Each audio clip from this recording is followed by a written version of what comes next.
Pirkei Avot, the teaching of our fathers, meaning these are all things that we learned from our previous generations.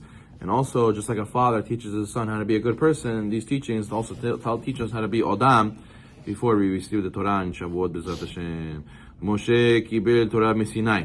Moses received the Torah from Har Sinai. Does that make sense? He received the Torah from Har Sinai? No, it means from God at Har Sinai. So why does it say from Har Sinai? So the sages tell us he learned a lesson from Har Sinai. That's why he was able to zoche to get the Torah. What is the lesson he learned from Har Sinai? The Midrash says there were many mountains who wanted to receive the Torah. Har Sinai said, it's okay, let Hashem choose. I don't have to go and yell and scream to get his attention. Because he was humble, that's why Hashem chose him. He was a small mountain. And that's why Hashem gave the Torah. Can you imagine where you want to give the Torah, the greatest gift? Thousands of years Hashem waited to give to humanity the Torah. Where does he give it? On the humble mountain. So too, Moshe Rabbeinu, he learned from Sinai. He was humble. That's why he was zocheh to give the Torah over to the Jewish people. Masra de Yeshua, he transmitted the Torah to Yeshua. Yeshua the Zkenim, and Yeshua gave it out to the Zkenim. Who are the Zkenim? The Zkenim were the elders, the sages of Yeshua's time. Uskenim Nevim, the elders gave it to the prophets. The prophets were from the time of Eliah Cohen and Shmuel all the way to the second temple. And the prophets passed over the tradition to the men in the great assembly, who are people like Zerubbabel, Mordechai, Nehemiah, Ezra Sofer, Haggai, Zechariah, Malachi. All these people, great sages, are from Anshe Knesset Gedolah. What do they say? They said three things. Be patient in judgment. You have to be careful not to be quick to judge. Don't go by labels. Don't judge people by their book by a cover. And be patient to be judged favorably. Make many students. It's very important that we make a lot of people go to yeshiva. The Gemara says that from 1,000 come one Gdol Ador. If you don't have 1,000 in the yeshiva, so maybe only have 500, let's say. So how many Gdol Adors we're going to have? Half. We're not going to have one complete one. So therefore, the more students we have, the better our chances are. So therefore, we have to push and make more students and push more people to go learn. We make a fence for the Torah. So the person, he has a beautiful field. He doesn't want something, God forbid, to happen to it. So he makes a fence. He protects the fruit, protects the vegetables. So to your neshama, the person has to put a fence for his neshama not to fall and to do, God forbid, many things. And therefore, many people, God forbid, they say, oh, Boshan rabbis, these rabbis and their rules, all these, the Rabbanans on Shabbat, this nils Boshan rabbis, they all did these things. They made gave us a headache.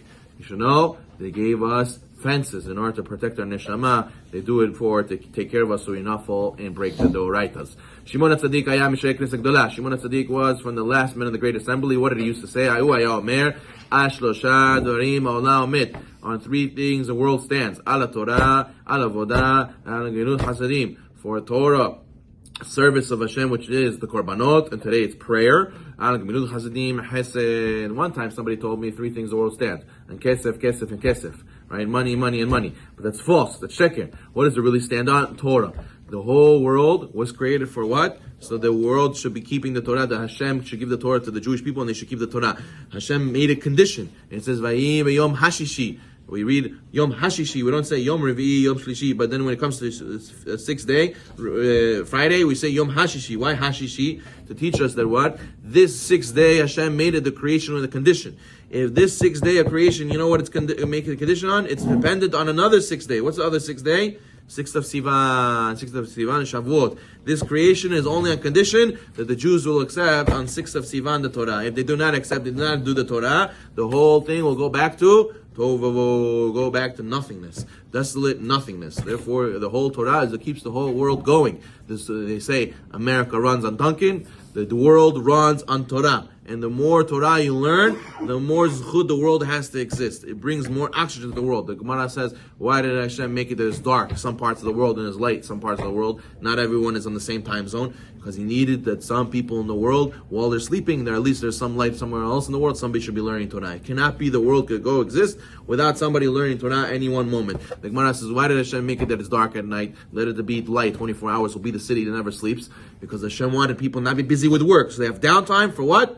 For to be able to learn Torah. Then the next thing the world stands on is avodah, is service of Hashem, the korbanot. But today we don't have korbanot. What do we have? The prayers. Neshama parim sefatenu. We have their lips should count as they count as we used to offer in the Beit HaMikdash. So meaning to say that we come early to minyan. People say, what time is hodu? What time is hodu? Why do you need to know what time hodu? Come korbanot. There's a start time for korbanot. All the korbanot, the Gemara learns, zot Torah hatat.